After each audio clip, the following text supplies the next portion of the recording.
చూసాం, అలాగే ఢిల్లీలో చూసాం కేజ్రీవాల్ అనే అంశం.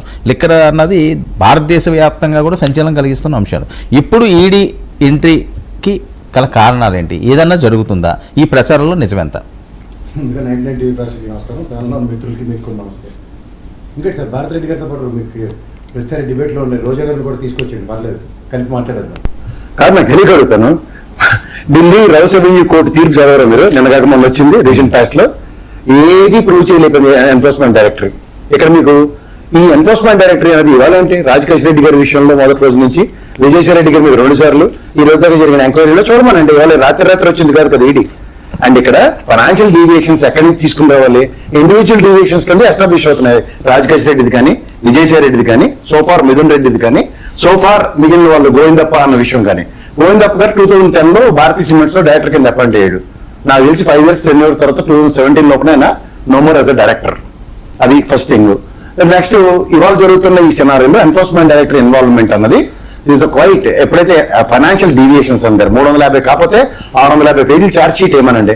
ఈ రోజు దాకా వేసిన ప్రతి ఛార్జ్ షీట్లలో కట్ పేస్ట్ అన్నది గౌరవ హైకోర్టు పరిధిలో ప్రతిసారి ఇన్వెస్టిగేషన్ లో సిబిఐ, సిఐడి, సిట్ అధికారులు తీసుకెళ్లిన ప్రతి ఫైల్ కి పేరు మాత్రమే మారుతుంది. In content is very clear అని లీగల్ సెల్ నుంచి వస్తున్న ప్రతి ఇన్ఫర్మేషన్ చూసుకోండి ఒకసారి. సో ఈ రోజు ఎన్ఫోర్స్మెంట్ డైరెక్టర్ అనే దగ్గర కవిత గారిని కానీ, రౌస్ అవెన్యూ కోర్టులో కేజ్రీవాల్ కానీ ఆనా పైసా ఒక రూపాయి కూడా ప్రూవ్ చేయకుండా క్రిస్టల్ క్లియర్ గా వైట్ పేపర్ ఇచ్చి బయటకు పంపించింది వాళ్ళకి.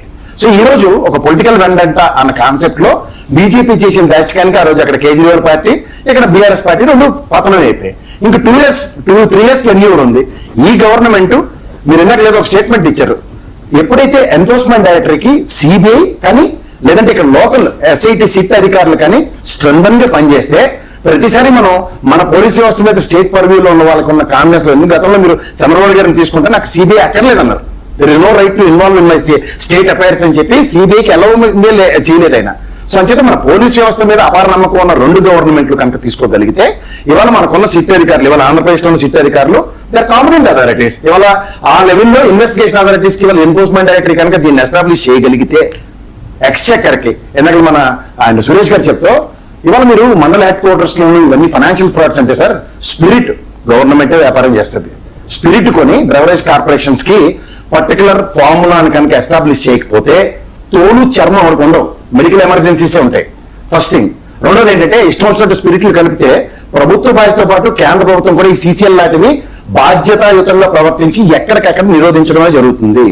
ఈ రోజు దాకా మీరు పార్లమెంట్ సమావేశంలో కల్తీ మద్యం తాగి 2024 బిఫోర్ ఉన్న గవర్నమెంట్ లో ఎన్ని మరణాలు ఉన్న దగ్గర ఒకసారి డేటా తీసుకుని చూడండి. కల్తీ మరణాలు ఎక్కడ ఎస్టాబ్లిష్ కాని సినారియో. ఈ రోజు కూడా ఒక ఏలూరు పరిసర ప్రాంతంలో కలుషిత వాటర్ అనే ఎస్టాబ్లిష్ అయింది తప్ప కల్తీ మద్యం అన్నది కూడా ఎస్టాబ్లిష్ కాలేదు. సో ఇవన్నీ నేను ఇప్పుడు ఎవరిని మనం ప్రొటెక్ట్ చేయక్కర్లే. ఈ రోజు కూడా గవర్నమెంటల్ పాలసీస్ ఎట్లా ఉంటాయంటే లిక్కర్ పాలసీలో ఒక గత ప్రభుత్వం 19 to 24 కనుక తీసుకుంటే ఎక్స్చెక్కర్కి వచ్చే రెవెన్యూ అంటే మీరు బార్ లైసెన్స్ ఫీజు కానీ లేకపోతే లిక్కర్ లైసెన్స్ ఫీజులు కానీ ఆన్ అగ్రిగేట్ 3,500 crores rupees ని తృణప్రాయంగా 19 to 24 గవర్నమెంట్ అంటే కూటమి గవర్నమెంట్ వదిలేసింది. దాని మీద ఈ గవర్నమెంట్ 19 to 24 లో ఉన్న వైఎస్ఆర్సీపీ గవర్నమెంట్ ఫైల్ చేసిన కేసుల్లో గౌరవ ముఖ్యమంత్రి గారు, ఇప్పుడున్న ముఖ్యమంత్రి గారు చంద్రబాబు నాయుడు గారు, for your information, outer ring road liquor ఈ బెవరేజ్ కార్పొరేషన్ పెట్టిన కేసు ఒకటి, మూడోది ఈ స్కిల్ డెవలప్మెంట్ కేసు, మూడిట్లోనూ బెయిల్ మీద ఉన్నారు. ఆయన 2 లక్షల దగ్గర పూచికత్తులు కూడా కట్టి ఉన్నారు. వంశీ గారికి తెలుసు ఆ విషయం. సో ఇక్కడ ఏమవుతుందంటే ఈ సినారియోలో ఇవాళ మీరు ఎన్ఫోర్స్మెంట్ డైరెక్టరీని తీసుకొచ్చి భారతీయ సిమెంట్స్ ని ఎస్టాబ్లిష్ చేద్దామంటే ఫైనాన్షియల్ రెగ్యులేట్. ఇప్పుడు ఎందుకు మిథున్ రెడ్డి గారి విషయం చెప్తాను. ఒక బెవరేజ్ కార్పొరేషన్ కి ఒక ఫైనాన్షియల్ సిచ్యువేషన్స్ లో డబ్బులు ఇచ్చారు 5 crores 10 crores. అది ఎన్ఫోర్స్మెంట్ డైరెక్టరీ కన్నా ముందు సిట్ అధికారులు ఇచ్చేసినప్పుడు that's a clear cut white transaction. మళ్ళీ అది రివర్స్ ఎంట్రీ, కాంట్రా ఎంట్రీ ఉంది. సో దాన్ని ఎస్టాబ్లిష్ చేయలేకపోయింది సిట్ అధికారులు. సో ఈ సర్కమ్స్టాన్సెస్ లో ఇవాళ మీరు అన్నట్టు ఎన్ఫోర్స్మెంట్ డైరెక్టరీ కనుక వచ్చి ఫైనాన్షియల్ ఇర్రెగ్యులారిటీని ఫస్ట్ థింగ్ మన కాగ్ రిపోర్ట్లు కానీ లేదా ఎక్స్చెక్కర్ నుంచి వచ్చిన రెవెన్యూ వైలేషన్స్ కానీ ఏమైనా ఉన్నప్పుడు they have every right to do this. And ఇవాళ ఎవరు హరిహరాదులు వచ్చినా సరే జగన్మోహన్ రెడ్డి గారిని ఎవరిని ఆపలేదు.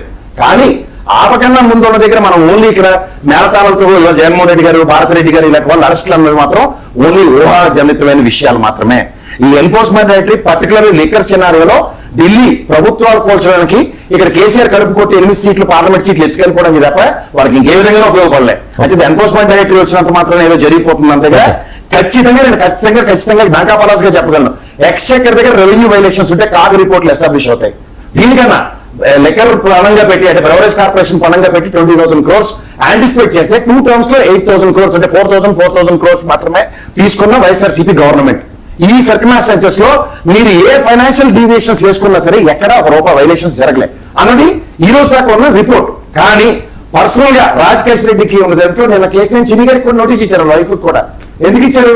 ఒక ఫైనాన్షియల్ సిచ్యువేషన్స్ అట్రిబ్యూట్ అయినప్పుడు ఫైనాన్షియల్ డీవియేషన్స్ ఏమైనా ఉన్నాయా అన్న కోణంలో విచారణకి జరుగుతుంది. ఒక కంపెనీలో నేనైనా మీరైనా ఎవరైనా డైరెక్టర్ గా జాయిన్ అవ్వచ్చు, ఎవరైనా ఇన్వెస్ట్ చేయొచ్చు. కానీ అదొక మాల్ ప్రాక్టీస్ మనీ కనుక అయినప్పుడు ఎన్ఫోర్స్మెంట్ డైరెక్టర్కి have every right to penalise them. But ఇవాళ మాల్ ప్రాక్టీస్ ఎస్టాబ్లిష్ కాకుండా చార్జ్ షీట్కి పరిమితే గౌరవ న్యాయస్థానం పరిధిలో ఉన్న వాటిలో ప్రీ కన్సీవ్ నోషన్స్ తో కంక్లూషన్స్ వస్తే it's nothing but immediate right. ఇది గ్రహించండి ఎవరైనా. రైట్. వంశీ వినిపిస్తుందా? ఆడిబుల్ అండి. ఓకే వంశీ, అసలు ఏం జరుగుతుంది? జగన్మోహన్ రెడ్డి గారు అలాగే భారతీ రెడ్డి గారి పేరు కూడా వస్తుంది. ఆయన ఇటు పరిస్థితిలో అరెస్ట్ చేసి సీన్ లేదు, ఇదంతా కూడా ఏదో చేస్తున్నారు అని చెప్పి మాట్లాడే పరిస్థితి.